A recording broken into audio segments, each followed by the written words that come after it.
Hello students, आज exercise 8.2 का question number 3 देखेंगे। इस क्वेश्चन में गिवन है कि A B C D is a rectangle, A B C D is a rectangle and P Q R S are the mid point of the side A B C D and D A respectively. Show that the P Q R S is a rhombus. Means ये given है कि A B C D this is the rectangle, means the each angle of the this quadrilateral is 90 degree. A B C and D सभी angle इसके 90 degree हैं।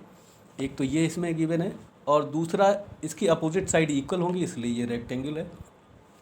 तो इसमें ये एक चीज़ गिवन है, ये show that the quadrilateral P Q R S है रोम्बस। तो P Q R S rhombus होगा और पी क्यू आर एस जो पॉइंट हैं इस ए बी बी सी के, ए बी का मिड पॉइंट पी है, बी सी का क्यू है और सी डी का आर है और डी ए का एस है।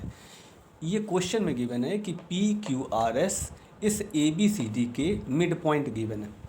अब इस क्वेश्चन को कैसे सॉल्व करेंगे, पहले तो इसमें ये लिख लेते हैं कि क्वेश्चन में गिवन क्या है। तो गिवन में लिखेंगे इसमें पी क्यू आर एस, यहाँ लिखेंगे P Q R and S are the mid point, are the mid point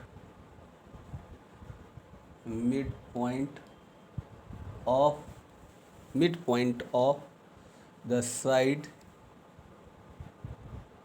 A B, P इसका मिड पॉइंट है, क्यू सी बी या बी सी का मिड पॉइंट है और आर इस सी डी का है and S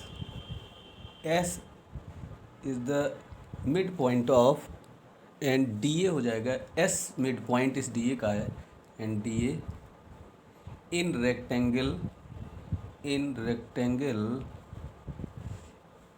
A B C D, इस A B C D rectangle में ये गिवन है। अब हमें ये प्रूव करना है, to prove that P Q R S is a rhombus, quadrilateral P Q R S is a rhombus. Rhombus अगर हमें प्रूव करना है उसके लिए इसका मतलब है कि इसकी फोर साइड जो होंगी वो इक्वल होंगी और बाई कंस्ट्रक्शन इसको ये ज्वाइन कर लिया ए से सी। तो यहाँ लिखेंगे construction join A C, A and C को ज्वाइन ए सी डायगोनल लिख सकते हैं इसको। अब इसके प्रूफ में इन ट्रायंगल ए बी सी, यहाँ लिखेंगे प्रूफ के लिए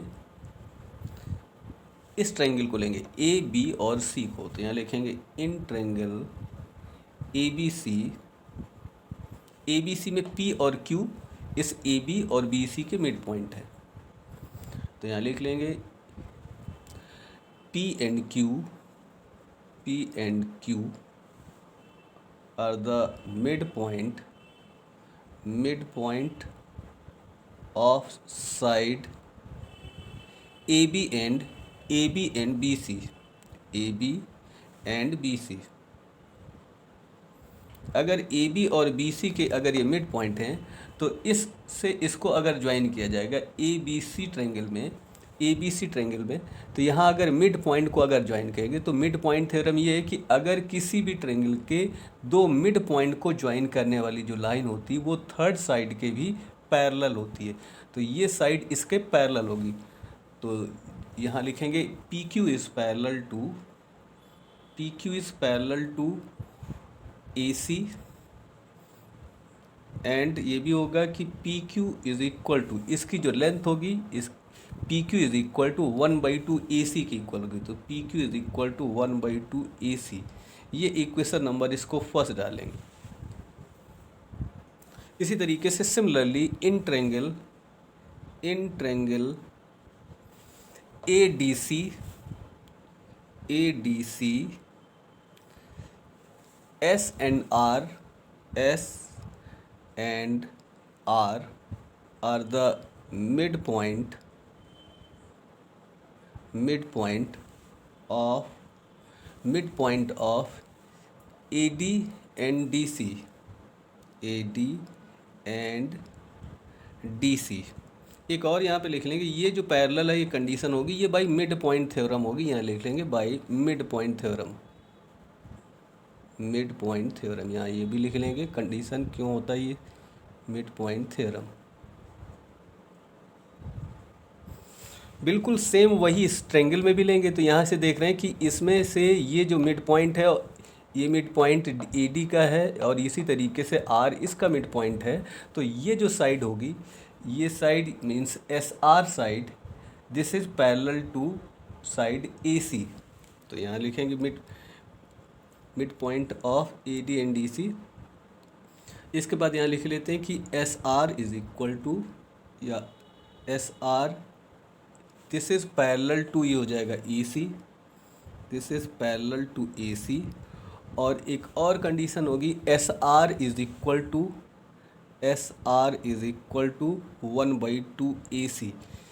ये इक्वेशन सेकंड होगी। और यहाँ पे भी लिखेंगे बाय मिड पॉइंट थ्योरम, क्योंकि मिड पॉइंट थ्योरम से भी अगर किसी भी ट्रायंगल में इसके मिड पॉइंट को ज्वाइन करने वाली जो लाइन होती है वो थर्ड साइड के पैरेलल होती है और इसके लेंथ से इसकी हाफ होती है।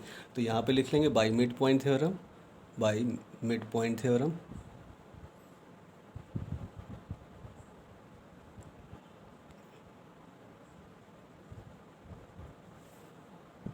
अब इस इक्वेशन फर्स्ट में और सेकंड में देखेंगे कि पी क्यू की जो लेंथ है, P Q is equal to 1/2 A C के है और S R is equal to 1/2 A C. तो ये पी क्यू ये है, ये 1/2 ए सी के इक्वल, और एस आर है ये भी इसका 1/2। अगर ये इसकी हाफ है और ये इसकी हाफ है तो ये दोनों की साइड आपस में इक्वल होंगी। देयरफॉर यहाँ लिख सकते हैं, therefore from equation first and second, from equation first and second, first and second P Q की वैल्यू एस आर के इक्वल होगी। तो यहाँ से लिख लेंगे पी, इसकी जो value P Q is equal to S R, P Q is equal to S R. तो ये और ये साइड इक्वल होगी। सिमिलरली अब इससे डी से बी को ज्वाइन करेंगे, इसी तरीके से डी से बी को ज्वाइन कर लेंगे। इसको इक्वेशन नंबर यहाँ पर थर्ड डालेंगे। सिमिलरली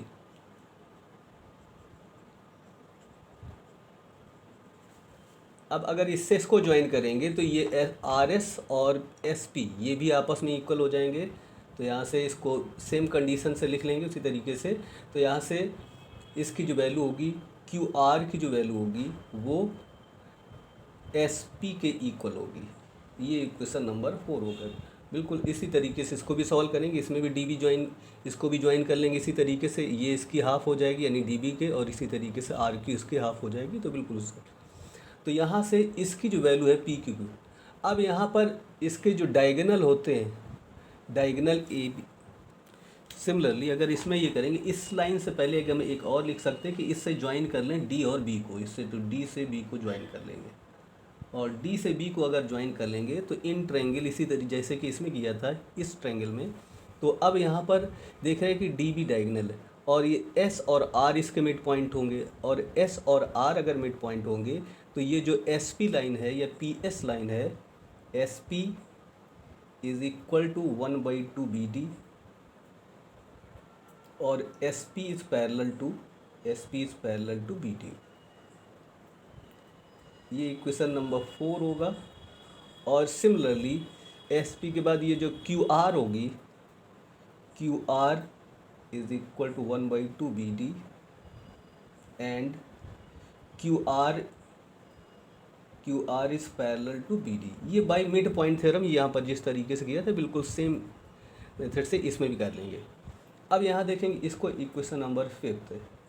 यहाँ देख रहे हैं कि एस पी की वैल्यू 1/2, तो ये देख रहे हैं एस पी की वैल्यू 1/2 बी डी के इक्वल, और क्यू आर या कहें आर क्यू की वैल्यू 1/2 डी बी के इक्वल। तो ये दोनों वैल्यू अगर इक्वल हैं तो ये भी आपस में इक्वल होंगे।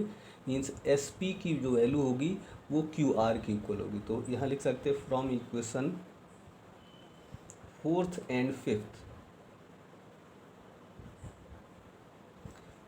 S P is equal to S P is equal to Q R. अब इसकी वैल्यू इसकी वैल्यू मीन्स एस पी की वैल्यू क्यू आर के इक्वल है, पी क्यू की वैल्यू पी क्यू की वैल्यू आर एस के इक्वल है। ये दोनों साइड आपस में इक्वल हैं और ये अपोजिट साइड इक्वल है, तो ये तो पैरेललोग्राम होगा। लेकिन यहाँ पर ये देख रहे हैं कि ए सी जो डायगोनल ए सी है इसकी वैल्यू डी बी के इक्वल होती है। तो ये प्रॉपर्टी ऑफ रेक्टेंगल होती है कि रेक्टेंगल के इसके जो डायगोनल होते हैं वो आपस में इक्वल होंगे। अगर इसकी जो वैल्यू ए सी की वैल्यू अगर 5 है तो इसकी ये हाफ होगी तो 2.5 और ये भी 2.5 हो जाएगी। इसी तरीके से अगर इस ट्रायंगल के लिए लेंगे कि डी बी की वैल्यू अगर 5 है तो ये भी 2.5 और ये भी 2.5, तो और ये साइड इक्वल हो जाएंगी और ये साइड।